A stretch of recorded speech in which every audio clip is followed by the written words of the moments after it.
Hi friends, आज हम 1 सितंबर 2021 का करंट अफेयर्स डिस्कस कर रहे हैं। तो हमारा जो फर्स्ट क्वेश्चन है, नोइसिल इंटरनेशनल ओपन 2021 का खिताब किसने जीता है? याद रखिएगा, क्या बोल रहा है? नोइसिल इंटरनेशनल ओपन 2021 का खिताब किसने जीता है? तो इसका आंसर है पी इनियान ने नोइसिल इंटरनेशनल ओपन 2021 का खिताब जीता है।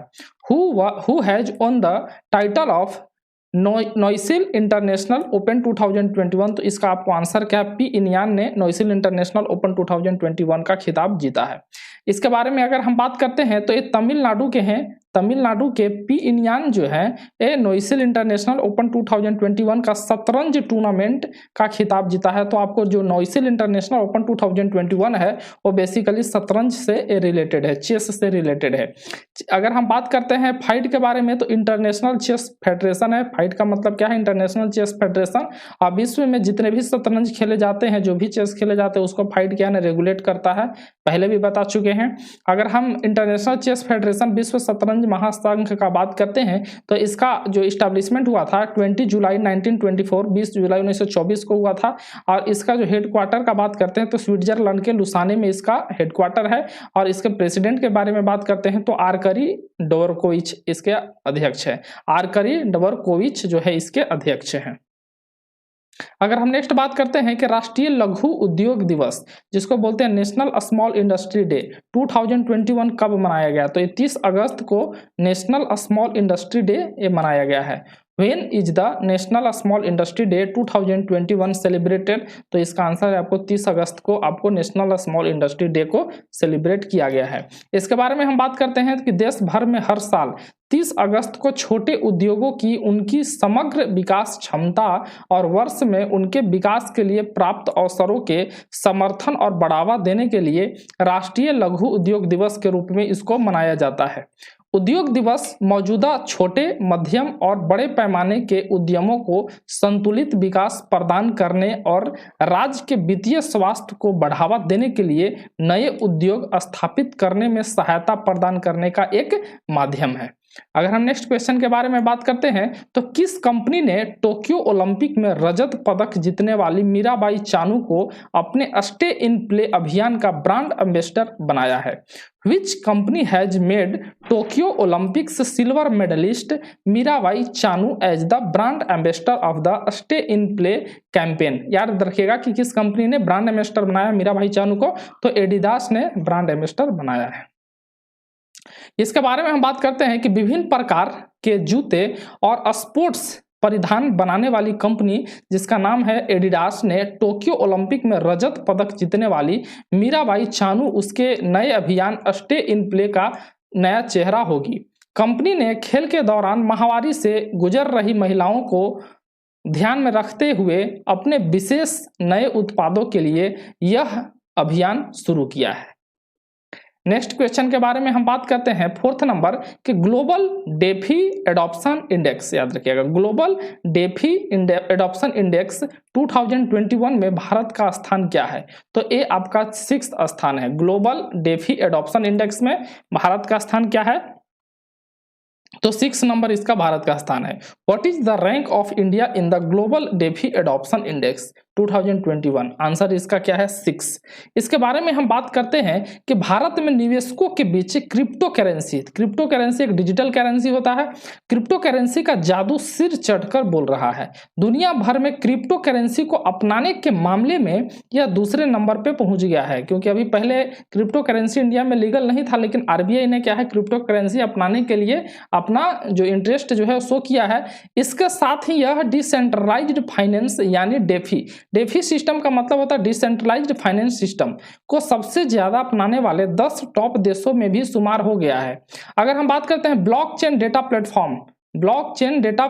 प्लेटफॉर्म जो चेन एनालिसिस के 2021 ग्लोबल डेफी एडॉप्शन इंडेक्स में भारत डेफी एडॉप्शन को अपनाने के मामले में अमेरिका, वियतनाम, थाईलैंड, चीन, ब्रिटेन के बाद छठे नंबर पे है। यानी कहने क्रिप्टो करेंसी अपनाने में इंडिया जो है आपको कितने नंबर पे है, छठे नंबर पे है। अगर हम डेफी का फुल फॉर्म के बारे में बात करते हैं तो डिसेंट्रलाइज्ड फाइनेंस जो होता है इसका फुल फॉर्म होता है। जो टॉप 3 के देश का बात करते हैं तो देखिए अमेरिका, वियतनाम और क्या है ना थाईलैंड। सबसे पहले अमेरिका ये अपनाने में आगे है, उसके बाद वियतनाम है, उसके बाद थाईलैंड है। अगर हम इस इंडेक्स को जारी करता, कहने का मतलब है कौन रिलीज करता है, तो ब्लॉकचेन डेटा प्लेटफॉर्म जो है ये इसको क्या रिलीज करता है, ब्लॉकचेन डेटा प्लेटफॉर्म। अगर हम नेक्स्ट बात करते हैं क्वेश्चन नंबर 5 का कि इन इनविटेशन टू डाई, याद रखिएगा, in an invitation to die a colonel Acharya mystery, an invitation to die a colonel Acharya mystery नामक पुस्तक किसने लिखी है? Who has written the book an invitation to die a colonel Acharya mystery? इस बुक के लेखक कौन है? तो इसके तनुश्री पोद्दार जो है वो इसके लेखक है, याद रखिएगा। तनुश्री पोद्दार जो है वो an invitation to a die a colonel Acharya mystery, इसके लेखक कौन है? तनुश्री पोद्दार। अगर हम नेक्स्ट क्वेश्चन के बारे में बात करते हैं कि बेल्जियम ग्रैंड प्रिक्स, आपको पता होगा कि जो ग्रैंड प्रिक्स जो होता है वो फार्मूला 1 रेस के लिए आपका एक तरीके से ग्रैंड प्रिक्स एक हमारा खेल है जिसमें फार्मूला 1 जैसे आपका बहुत सारे जो प्लेयर है मर्सिडीज के होते हैं, रेडबुल के होते हैं, लेविस हैमिल्टन जो है वो फार्मूला 1 रेस का ही है। तो ग्रैंड प्रिक्स जो है यहाँ पे बेल्जियम ग्रैंड प्रिक्स होता है, बेल्जियम ग्रैंड प्रिक्स का बात हो रहा है। तो बेल्जियम ग्रैंड प्रिक्स जो 2021 का खिताब किसने जीता है? तो मैक्स वर्स्टोपन जो है वो बेल्जियम ग्रैंड प्रिक्स का 2021 का खिताब जीता। Who has own the title of Belgium grand prix 2021? तो इसका क्या है? मैक्स वर्स्टोपन जो है वो आपको बेल्जियम ग्रैंड प्रिक्स 2021 का खिताब जीते हैं। इसके बारे में बात करते हैं कि बेल्जियम ग्रैंड प्रिक्स एक प्रकार का फार्मूला 1 कार रेस है। मैक्स वर्स्टापेन रेड बुल के रेसर है, याद रखिएगा। किस के रेसर है? Red bull. रेड बुल जो कंपनी है उसके रेसर जो है वो हमारे क्या है? मैक्स वर्स्टापेन है और नीदरलैंड के रहने वाले हैं। इनका घर कहाँ से बिलोंग करते हैं? ये नीदरलैंड से बिलोंग करते हैं। जैसे लुइस हैमिल्टन जो है वो मर्सिडीज के क्या है? वो रेसर है। तो इस तरीके से हमारा कभी कभी कंपनी का रेसर भी पूछ देता है। अगर हम बात करते हैं Bharat Earth Movers Limited, BEML, Bharat Earth Movers Limited के नए अध्यक्ष और प्रबंध निदेशक कौन बने हैं?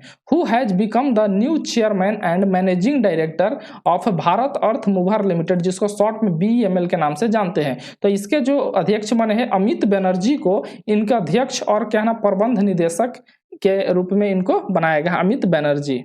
अगर BEML के बारे में हम बात करते हैं, भारत अर्थ मूवर्स लिमिटेड के बारे में, तो इसका स्थापना इस्टेब्लिशमेंट 1964 को हुआ था और इसका जो हेड क्वार्टर है वो बेंगलुरु जो कि क्या है? कर्नाटक में है।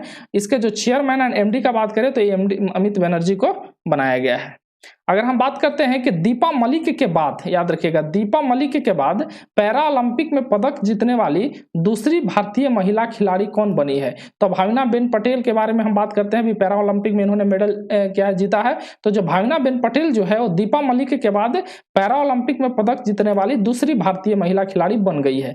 After Deepa Malik who has become the second Indian female player to win a medal in para Olympics? तो इसका नाम है भावनाबेन पटेल जो है, इसका आपका आंसर है।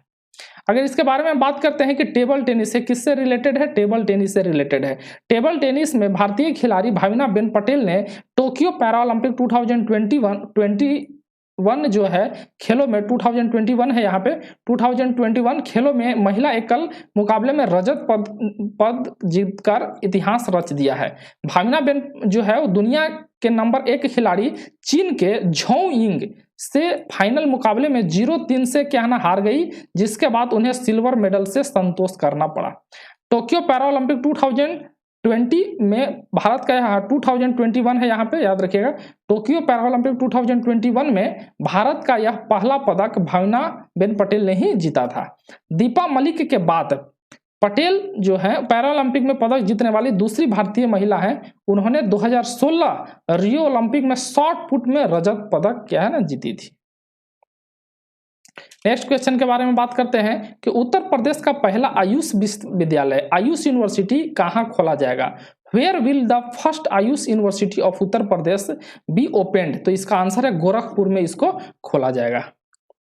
नेक्स्ट बात इसके बारे में बात करते हैं गोरखपुर के भटहट ब्लॉक, याद है गोरखपुर के भटहट ब्लॉक के पिपरी और तरकुलही में 52 एकड़ भूमि पर राज्य का पहला आयुष विश्वविद्यालय खोला जाएगा और इस आयुष विश्वविद्यालय के जरिए प्राचीन और पारंपरिक जो चिकित्सा पद्धतियों का विकास और अधिक संभव होगा।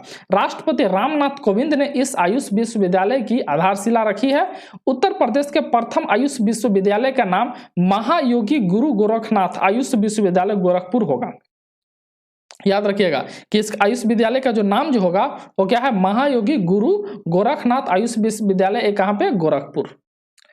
नेक्स्ट क्वेश्चन और लास्ट क्वेश्चन के बारे में बात करते हैं कि परमाणु परीक्षण के खिलाफ अंतर्राष्ट्रीय दिवस international day against nuclear test कब मनाया गया है? When is the international day against nuclear test celebrated? तो 29 अगस्त को international day against nuclear test, यानी कहने का मतलब है परमाणु परीक्षण के खिलाफ अंतर्राष्ट्रीय दिवस 29 अगस्त को मनाया गया है दोस्तों। तो यही हमारा टॉप 10 क्वेश्चन था और आपका जो नेक्स्ट जो वीडियो आएगा दोस्तों वो 2 से लेकर क्या है ना आपको 6 तक क्या है ना वीडियो नहीं आएगा। 7 को क्या है ना वीडियो आएगा, 7 सितंबर को। तो उसमें जो भी आपका 2 से 6 के बीच जो भी क्वेश्चन होगा वो टोटल क्वेश्चन क्या है ना वहां पे आपको डिस्कस कर दिया जाएगा दोस्तों। मिलेंगे फिर से हम नेक्स्ट वीडियो में, तब तक के लिए जय हिंद।